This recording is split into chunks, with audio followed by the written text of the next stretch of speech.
नमस्कार, अपनी डपली अपना राग के इस वक्त के बुलेटिन के साथ मैं हूं अनुपम। उपराष्ट्रपति चुनाव के लिए वोटिंग लगातार जारी है, जो देर शाम 5 बजे तक चलेगी। शाम तक इसके नतीजे भी घोषित कर दिए जाएंगे।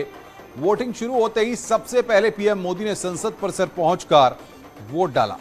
इसके बाद गृह मंत्री अमित शाह ने भी वोट किया। इस बार उपराष्ट्रपति चुनाव में एनडीए की तरफ से जगदीप धनखड़ उम्मीदवार हैं, तो वहीं विपक्ष की तरफ से मार्गरेट अल्वा हैं। आंकड़ों की अगर बात करें तो जगदीप धनखड़ की जीत तय मानी जा रही है। तो सवाल यही है, जगदीप धनखड़ के पाने उत्तर प्रदेश के जाटों किसानों पर बीजेपी की नजर है, क्योंकि आने वाले वक्त में 2024 का सियासी दंगल भी है।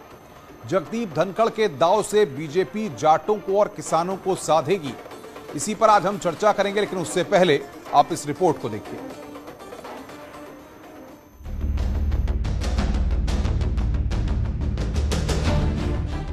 उपराष्ट्रपति चुनाव के लिए वोटिंग जारी।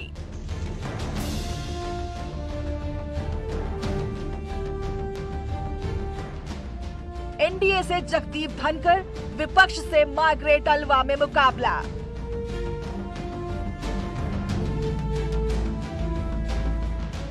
पीएम मोदी ने डाला वोट, केंद्रीय मंत्रियों ने भी की वोटिंग।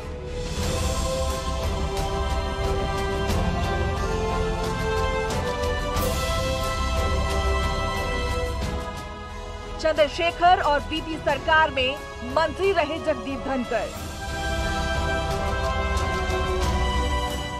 बीजेपी की जगदीप धनखड़ से यूपी में जाटों और किसानों को साधने की कोशिश। वोट के लिए बीजेपी जाति का खेल खेलती है। लेकिन अगर हम जाटलैंड की बात कर लें, अगर उत्तर प्रदेश में कोई जाटलैंड है, तो क्या जाट समाज के, गुर्जर समाज की जो डिमांड्स थी, किसान आंदोलन का केंद्र पश्चिम उत्तर प्रदेश रहा। जितनी मांगें किसानों की थीं, जाट समाज की थीं, बीजेपी आरएसएस ने उनके साथ विश्वासघात किया। देखिए, भारतीय जनता पार्टी जातवाद के बजाय व्यक्ति के काम, उसकी निष्ठा और उसकी उपयोगिता पर भरोसा करती है। धनखड़ जी किसान और सामान्य परिवार से आए हैं, उसका प्रतिनिधित्व करते हैं। जिस तरह से राष्ट्रपति पद के लिए महामहिम द्रौपदी मुर्मू जी का चयन हुआ, इस तरह से किसान और सामान्य परिवार से राष्ट्रपति पद के लिए धनखड़ जी का चयन।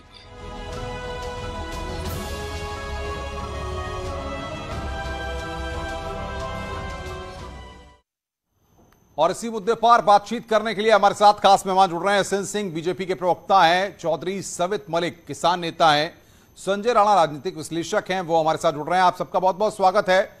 सबसे पहले चौधरी सवित मलिक, आपके पास आ रहा हूं। किसान नेता हैं आप। उत्तर प्रदेश में किसानों के मुद्दे, किसानों की समस्याएं अपनी जगह हर वक्त बनी रहती हैं, और ऐसे में जगदीप धनखड़ का नाम सामने आता है। वो अपने आप को किसान का बेटा कहते हैं। कितनी खुशी आपको होती है?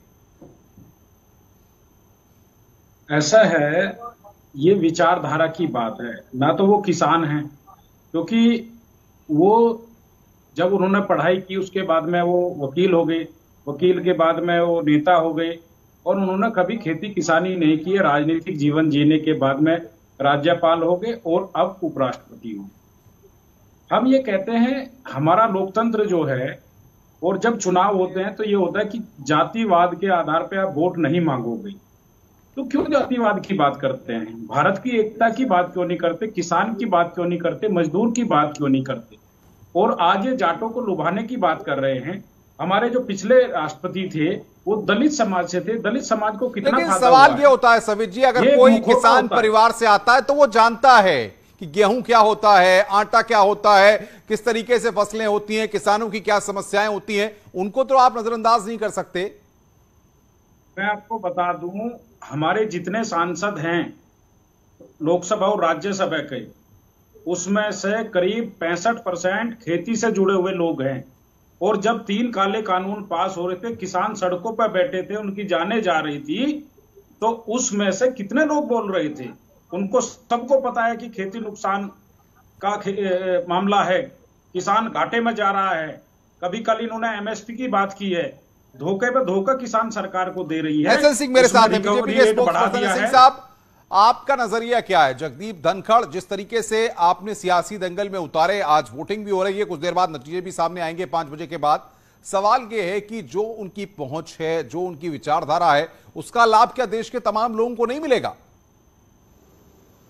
देखिए बिल्कुल मिलेगा। और हमारे बड़े भाई अभी कह रहे थे, इनके नेता तो शुरू से नेता रहे, उनके पिताजी भी नेता रहे और उनके पिताजी भी नेता रहे।